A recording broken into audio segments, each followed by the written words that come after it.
In this video, I'm going to show you how to get to Zanzibar, Tanzania from Dar es Salaam by the ferry. I'm going to show you where to go to get your ferry ticket, how much it costs, and I'm going to show you inside the ferry and provide you some tips for Zanzibar at the end of the video. So make sure you watch it all the way to the end. I am in my Uber tuk-tuk. Yes, this is my Uber to go to the ferry port in downtown Dar es Salaam. I recommend that you get to the ferry port to get your tickets at least 2 days before you want to go to Zanzibar. The reason being is that the ferry does fill up pretty fast, and if you want to get to Zanzibar by a specific time, you need to be able to do that, and the best way is to get there 2 days before. Now, this is a ferry port worker who's all in my grill and in the Uber driver's face. I was so annoyed by this because you couldn't even think. They're just all in your face. And I didn't get all the recordings because I was too busy trying to get out of the Uber. By the time he parked for me to get out, there were like 3 guys swarming me and, oh, come this way. And I was so uncomfortable. Thankfully, my Uber driver did see that I was completely uncomfortable. He was like, I will wait for you to make sure everything's okay. I definitely appreciated that. But my major tip here, besides coming down and getting your ticket, booking your ticket 48 hours before, is to make sure you get to the port. Do not give these port workers any money. Only give the people in the office the money to book your ticket. The port workers do expect a tip for walking you to the office. It's not like they're doing some grand gesture, just so you know. So I kept telling them I'm good to move out of my way, and they still insisted on helping me. And I did give them like a very low amount for a tip, and they were not impressed by that. But hey, I told you to back up and leave me alone. And they were like, sister, what we supposed to do with this? I don't know, split it, figure it out.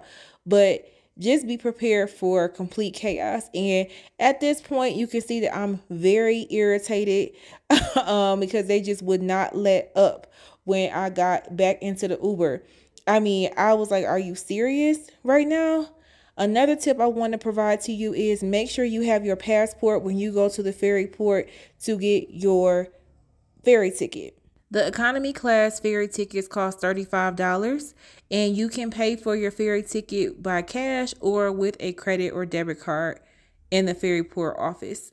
If you were to Google Zanzibar ferry tickets, you will see sites come up like Get Your Guide or Viator to buy the ticket for $120. That is way more than it would cost to get it directly at the ferry port. Also, I think it's best to get your ticket directly from the company so you don't have any issues onboarding the ferry. Now, this guy is all in my face who followed me from the port office to my Uber to remind me that I need to come down to the ferry port 1 hour before the departure time. Now, I don't know why he had to get all in my face to do this, because I already knew this because they told me this in the office. He proceeded to show me his badge because I was getting very irritated, and he was trying to let me know that he was a worker there and just trying to help me out. He just wanted a tip. So, chaos, like I said before. If you haven't done so already, please hit that like button. And if you like watching travel vlogs and getting tips on personal finance, go ahead and hit that subscribe button and notification bell so you won't miss a video when I drop one. Here is a recap of the tips I provided so far in the video. And now I am back at the ferry port to actually board my ferry to go to Zanzibar. But I got to tell you a quick story time because I was irritated. Whoop child. All right, so y'all seen the first part where I got my tickets a few days ago. What I do not like, I don't like people up in my space, and I don't like people touching my stuff. So I told these guys when they came up to my Uber, I'm like, you need to bag back. I'm gonna drop in right now what was happening when I was pulling up. Dude insisted on grabbing my bag and helping me through and jumping the line and doing all this. I ain't got no cash, so you doing this for nothing. I'm telling you to give me my stuff because I don't have no money. You think I'm playing? So I sit right here. He done got up. I'm going to drop the picture in there. And I said, I don't have no money. Like, so you stop touching my stuff. Now I gave him 2,000 shillings. He like, this ain't enough. Give me more. I'm like, I don't have no more cash. I told you that's why I didn't want you touching my stuff. I'm irritated. I really want to say some other choice words, but I'm not because I don't feel like editing it out. But I hate that. Like, give me a moment. You think because I'm foreign, I'm stupid, like, and I made up money? No, I'm not. And then you're gonna move me to this part where it's first class and I'm economy. Woo. I'm a woo stop, and I'm gonna show y'all what it's like when I get on this ferry, and I'm gonna try to slow this down because like my mom be telling me when I get mad, I be This is the business class or first class line, however you want to phrase it, to board the ferry. So I was placed here because the guy insisted on helping me, aka taking my bags and placing me here. Anyone who sits here boards the ferry first. The boarding process to get on the ferry was pretty smooth. I did have a port worker attempt to grab my bag before I got to this part to quote unquote help me carry my bags onto the ferry. So I was frustrated again. But let's get inside the ferry. Okay, I made it on the ferry. I done calmed down. It's AC in here. I'm not as mad as I was. So I'm gonna try to show y'all the other part. I'm in economy because you know your girl is cheap. And I'm gonna show y'all business class. The seats in business class were bigger than economy, and there was a little bit more leg room in the business class area. The snack bar for the ferry was located in this section as well. I'm not aware of any other perks in business class, and I couldn't get any more video because I was told that I could not record on the ferry. So I went back to my seat. Now you can see my luggage in front of me. I only traveled with a carry-on and a tote bag, and I'm glad I boarded first because I was able to place it right in front of me and not on the back of the ferry in the luggage rack area. I like to look at my bags the whole time I'm on a bus or a train. The ferry does show a movie from the beginning of the ferry ride all the way to Zanzibar. So a lot of people were on the deck because the weather was nice on this particular day. Now the bathroom was pretty small. They didn't have any toilet paper or soap, so I'm glad I brought mine with me, but pretty normal size for the ferry ride to Zanzibar. Was almost 2 hours, and it was good weather this day, so the ride was pretty smooth. Now, this was not the case when I was heading back to Dar es Salaam from Zanzibar. It was rainy and it was very, very rocky, but going, it was smooth. The only complaint I had about the ferry was the person sitting next to me because homegirl acted like it was her personal bedroom right there getting up because she had her feet out, and I was irritated. But let me tell you again, another guy grabbed my bag. See how far he is ahead of me? Let me tell you about it. Just had to do it again. That's why I took pictures. I just had to do it again. Trying to just take my bag and go. I said, I don't have no money. Put my bags down. Like, he trying to go through this whole walkway with my stuff. I'm good. I don't need you to help me carry my bag. It rolls. I don't have no cash. She's like, oh, that's fine. No, because you're going to be looking at me crazy when I get here and I don't give you no money. After you get off the ferry, you do have to complete the immigration form and stand in line and then go through security one more time before you're able to exit the ferry area. Now, let me provide you with some tips once you get to Zanzibar and when you exit out the ferry port area. I'm going to go through some tips that everyone who is coming to Zanzibar solo needs to be aware of, especially if you're a woman. I already covered like what the ferry cost is and all that craziness if you are coming from Dar, but just Zanzibar in general and the difference between Dar es Salaam. First and foremost, Uber does not exist in Uber does not exist in Zanzibar. So you need to pre-arrange your transportation. It's chaotic. It reminded me of being in Cairo. If you see my video on that and my frustration, it was that again here. There's countless men running up, sister, sister, or maybe if you are not black like I am, I don't know what they're gonna call you. Maybe they call you cousin, but they coming up to you and they won't stop. You tell them, you know, I'm good. No. They do not care. They keep coming. So I had to get aggressive. I didn't get a chance to share this on film, but I had to get aggressive with this one taxi cab driver because he started following me, and I moved, and then I took a few steps and turned back, and I'm like, I told you I don't need a taxi. I was looking for my driver that my Airbnb host had prearranged for me, and he was like, oh, I'm just, you know, seeing if he doesn't come. He just kept talking, and I'm like, I do not need your services. Get the back.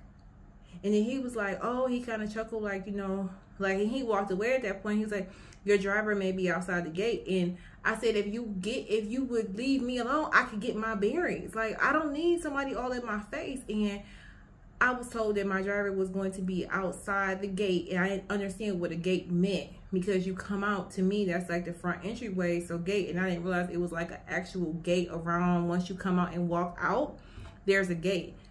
When I'm thinking about an airport terminal, they're right there with the sign. So I'm like, where is he at with the sign? Outside the gate. So if you gave me a moment after I told you to leave me alone, I would have been able to figure that out. And it was the same type of thing in Dar.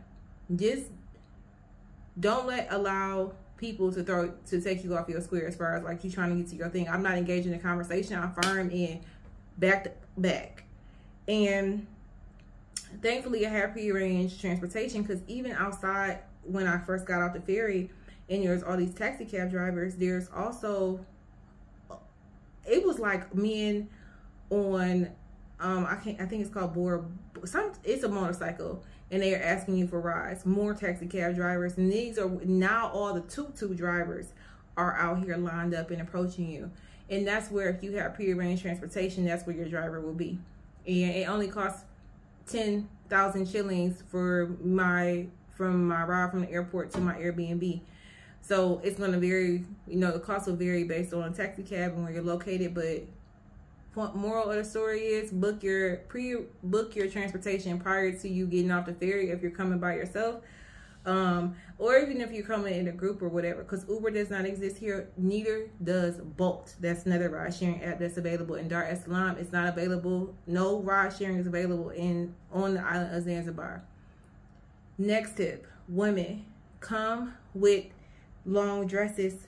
I bought this in Dar es Salaam. It's not my favorite, but it looked cute on the hanger, and then I put it on. I'm like, I look like a big glob, a crayon box. But you know what?